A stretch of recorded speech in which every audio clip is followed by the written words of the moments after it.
दोस्तों आज भारतीय क्रिकेट के इतिहास में एक ऐसा मोड़ आ चुका है जहां सवाल किसी एक खिलाड़ी का नहीं, सवाल सिस्टम का है, सवाल भरोसे का है और सवाल है कुर्सी का। उस कुर्सी का जिस पर बैठने से पहले अब नाम नहीं कंट्रोल देखा जाता है। लेकिन इस कहानी की शुरुआत कप्तानी से नहीं होती, इसकी शुरुआत होती है विजय हजारे ट्रॉफी से। विजय हजारे और 2 दशक जो सिर्फ रन नहीं थे, इमोशन से। 24 दिसंबर घरेलू क्रिकेट का मैदान और 2 अलग अलग शहरों में 2 अलग अलग पारियां। दिल्ली की जर्सी में विराट कोहली आंध्र प्रदेश के खिलाफ खेलते हुए बैटिंग करते हुए, वो विराट जिसे दुनिया ने हर फॉर्मेट में देखा है, लेकिन घरेलू क्रिकेट में सालों बाद फिर से उसी भूख के साथ हमने देखा।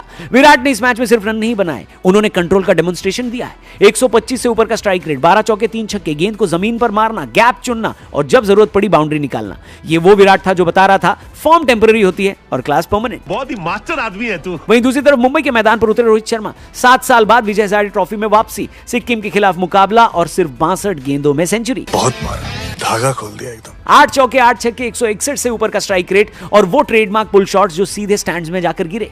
ये रोहित का लिस्ट एक क्रिकेट में 37वां शतक था और एक बहुत बड़ा मैसेज भी कि शेर कितना भी बूढ़ा हो जाए शिकार करना नहीं भूलता। विराट और रोहित के ये दोनों शतक सिर्फ स्कोर कार्ड की कहानी नहीं थे, ये शतक भारतीय क्रिकेट को याद दिला रहे थे कि लीडरशिप सिर्फ उम्र से नहीं आती, लीडरशिप प्रेशर से निकल कर आती है। आपकी जो भारतीय क्रिकेट में क्वाइटली चल रहा है, चुपचाप चल रहा है, बिना किसी प्रेस रिलीज के, बिना किसी अनाउंसमेंट के और बिना किसी हेडलाइन के। जी हां, बात है ओडीआई कप्तानी की, जिसको लेकर आज भारतीय क्रिकेट में एक अजीब स्थिति है। सुनने में आ रहा है कि वनडे का कप्तान मैदान में तो नहीं बदला गया, लेकिन उसकी कुर्सी खिसक चुकी है। क्या बात कर रहे हैं? जी हां, और इस खिसकती कुर्सी के एक तरफ खड़े हैं शुभमन गिल और दूसरी तरफ श्रेयस अय्यर।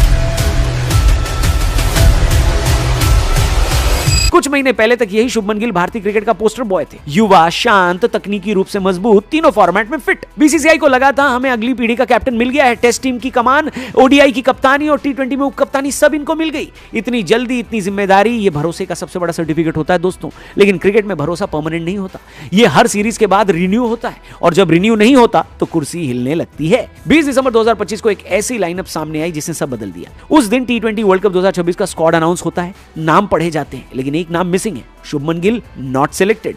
यही वो पल था जहां फैंस को पहली बार लगा कि कुछ गलत हो रहा है, क्योंकि ये सिर्फ टी20 से बाहर होना नहीं था, ये एक संकेत था कि मैनेजमेंट अब गिल को कोर ग्रुप का हिस्सा नहीं मान रही। और भारतीय क्रिकेट में कोर ग्रुप से बाहर होना तीनों फॉर्मेट को हिला देता है। ओडीआई कप्तानी की फाइल फिर खुलती है। ऑस्ट्रेलिया टूर पर जो कि हुआ अक्टूबर 2025 में, शुभमन गिल कप्तान थे, श्रेयस अय्यर उप कप्तान। भारत 3 मैच में से सिर्फ 1 में ही जीत दर्ज कर पाया और हम सीरीज हार गए। मैच के बाद बयान सही थे, प्रेस कॉन्फ्रेंस संतुलित थी, लेकिन ड्रेसिंग रूम से आने वाली रिपोर्ट्स कुछ और ही कहानी कह रही थी। कहा गया फैसले लेने में हिचक है, मैच के बीच ज्यादा शांत रहना, सीनियर प्लेयर से फीडबैक लेने में डिले, ये सारा ब्लेम गिल की कप्तानी पर आया। और ये छोटी बातें नहीं होती, यही बातें कप्तान को मजबूत या कमजोर बनाती है। और यहीं से श्रेयस अय्यर का नाम धीरे धीरे ऊपर आने लगा। श्रेयस कभी हेडलाइन कैप्टन नहीं रहे, ना फ्लैशी स्टेटमेंट्स, ना कप्तानी को लेकर सोशल मीडिया नॉइस, लेकिन उनका रिज्यूमे देखिए। पंजाब की कप्तानी, उन्हें फाइनल तक लेकर जाना, आईपीएल में डीसी और केकेआर को लीड करना और उनको भी फाइनल तक लेकर जाना, जिताना trophy, pressure, knockouts, dressing room control, सबसे अहम बात ओडीआई क्रिकेट की समझ।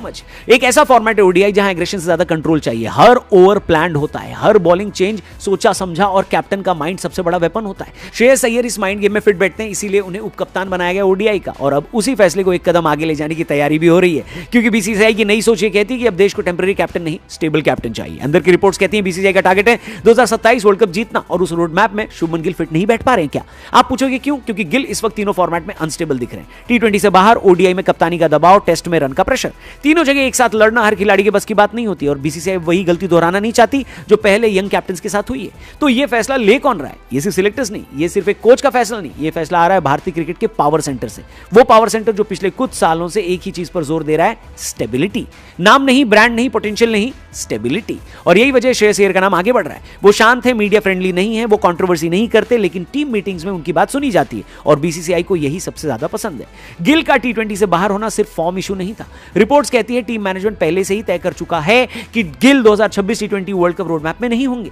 इंजरी सिर्फ एक कवर स्टोरी बनी और जब कोई खिलाड़ी टी20 वर्ल्ड कप से बाहर होता है तो उसका ओडीआई कैप्टन बने रहना मुश्किल हो जाता है, क्योंकि मैनेजमेंट एक ही चेहरे पर भरोसा बनाना चाहती है और वो चेहरा फिलहाल श्रेयस अय्यर दिख रहा है। अगर बदलाव होता है तो श्रेयस अय्यर बनेंगे भारतीय ओडीआई टीम के 29वें कप्तान और शुभमन गिल वो फिर से खुद को साबित करने की लड़ाई में उतरेंगे। और ये कहानी गिल के खत्म होने की नहीं है, लेकिन ये कहानी उनके ऑटोमेटिक कैप्टेंसी के खत्म होने की जरूर है। आज के दौर में, आज के समय में भारतीय क्रिकेट टीम की कप्तानी पोटेंशियल पर नहीं मिलती, कप्तानी मिलती है प्रेशर हैंडलिंग पर। और इस परीक्षा में फिलहाल श्रेयस अय्यर आगे दिख रहे हैं और यही पूरी कहानी का सबसे बड़ा सच है।